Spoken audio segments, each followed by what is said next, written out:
गरीब लोगों की जमीन छीनकर उन्हें रेलवे में नौकरी का झांसा दिया गया। जी हाँ, तो सुना ना आपने, वो साल था 2004 से 2009।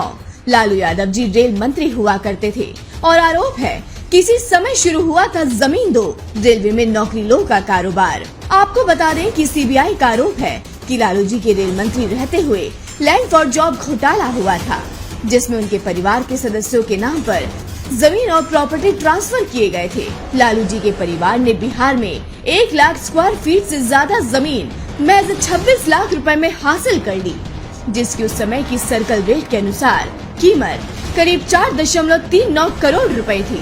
इतना ही नहीं, ईडी ने तो लगभग 150 करोड़ रुपए से अधिक के तेजस्वी जी के बंगले का भी पता लगाया है। जी हाँ, साउथ दिल्ली में महज 4 लाख रुपए में 4 मंजिला बंगला।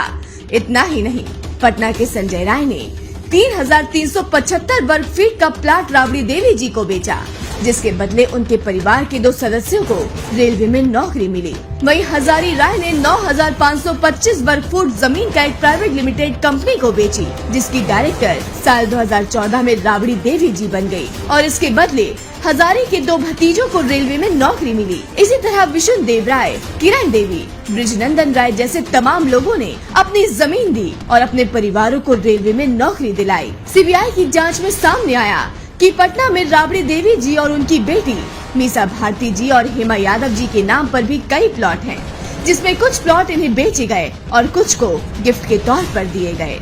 हाल ही में इस घोटाले की छापेमारी के दौरान ईडी ने कहा, छापे में लगभग 600 करोड़ रुपए की आपराधिक आय की संपत्ति का पता चला है, जिसमें 350 करोड़ की अचल संपत्ति और 250 करोड़ लेन देन के रूप में है। तो अब आप समझ ही गए होंगे कि क्या है ये लैंड फॉर जॉब घोटाला, और आपको ये भी समझ आ ही गया होगा कि खुद को गरीबों का मसीहा बताने वालों ने कैसे सत्ता में आकर अपने नाम पर तिजोरियां भरी।